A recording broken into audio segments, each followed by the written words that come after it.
Welcome to my YouTube channel.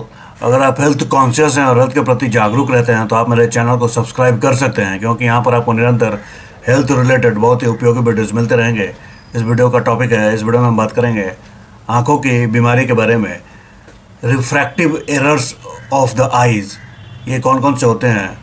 तो ये जो है आँखों की ऑप्टिकल डिफेक्ट्स होते हैं, और जिसमें कि लाइट के जो रेज होते हैं वो रेटिना पर प्रॉपरली फोकस नहीं होते हैं, और जिसके वजह से विज़न जो है वो धुंधली सी हो जाती है, ब्लर्ड हो जाती है। तो रिफ्रैक्टिव एरर्स के मेन टाइप कौन कौन से हैं? तो सबसे पहले नंबर 1 मायोपिया, अर्थात नियर साइटेडनेस जिसको कहते हैं। इसमें जो है वो इमेज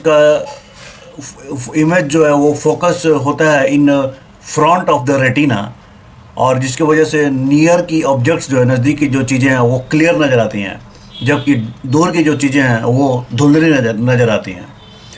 और इसके कारणों की बात करेंगे तो क्योंकि आई बॉल जो है वो थोड़ा इलोंगेटेड हो जाता है, और या फिर रिफ्रैक्टिव पावर जो है वो बढ़ जाता है।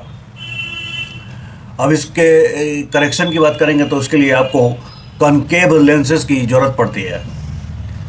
तो ये मायोपिया अर्थात नियर साइटेडनेस, जिसमें कि दूर की चीज़ें धुंधली नज़र आती हैं। फिर दूसरा प्रॉब्लम है हाइपरमेट्रोपिया, हाइपरोपिया या फिर फार साइटेडनेस। ये क्या है? तो इमेज जो है वो रेटिना के पीछे में बनता है, और जिसकी वजह से जो नज़दीक की चीज़ें हैं वो धुंधली नज़र आती हैं और ब्लड नज़र आती हैं, और जबकि डिस्टेंस दूर की जो चीज़ें हैं वो रिलेटिवली क्लियर नज़र आती हैं। और इसके कारणों की बात करेंगे तो इसमें आई बॉल जो है वो शॉर्ट हो जाता है, छोटा हो जाता है, और रिफ्रैक्टिव पावर जो है वो कम हो जाता है। इसके करेक्शन, इसमें सुधार के लिए आपको कन्वेक्स लेंसेज की ज़रूरत पड़ती है। तीसरी तरह की प्रॉब्लम है वो है एस्टिग्मेटिज्म।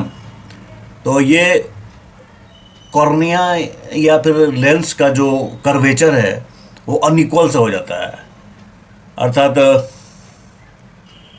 डिफरेंट जो मेरिडियन है वो डिफरेंटली फोकस होते हैं। इसमें विजन जो है डिस्टॉर्टेड हो जाते हैं सभी दूरियों पर, नज़दीक और दूर सभी दूरियों की विजन जो है वो डिस्टर्ब हो जाता है।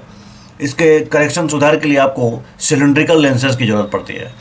फिर प्रेस बायोपिया की बात करेंगे तो प्रेस बायोपिया में जो है वो ये एक एज रिलेटेड लॉस होता है, उम्र से संबंधित ये लॉस ऑफ एकोमोडेशन होता है। लेंसेज जो होते हैं वो लेस इलास्टिक हो जाते हैं,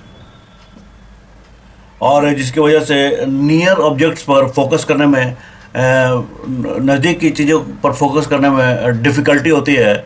और ये 40 के बाद होता है, 40 की उम्र के बाद होता है।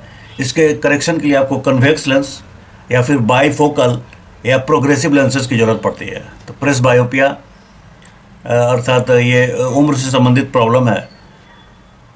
तो मायोपिया की शॉर्ट में बात करेंगे तो मायोपिया में फोकस पॉइंट रेटिना के सामने होता है, और इसमें जो डिस्टेंस दूर की विजन है वो पुअर हो जाती है। इसके लिए कनकेव लेंस की ज़रूरत पड़ती है।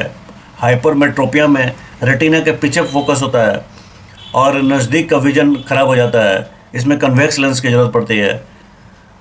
एस्टिग्मेटिज्म में इरेगुलर किस्म का फोकस हो जाता है, विजन पूरा डिस्टर्ब हो जाता है, इसमें सिलिंड्रिकल लेंसेज की ज़रूरत पड़ती है।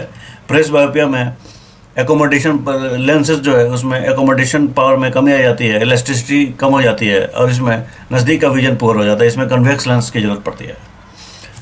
और आगे के वीडियो में हम जानेंगे कि इसको ठीक करने के लिए लेसिक सर्जरी के बारे में डिटेल्स में जानेंगे। और ऐसे ही हेल्थ रिलेटेड कंटेंट के लिए मेरे चैनल से जुड़े रहें, सब्सक्राइब करें। आपका बहुत बहुत धन्यवाद। Thanks for watching.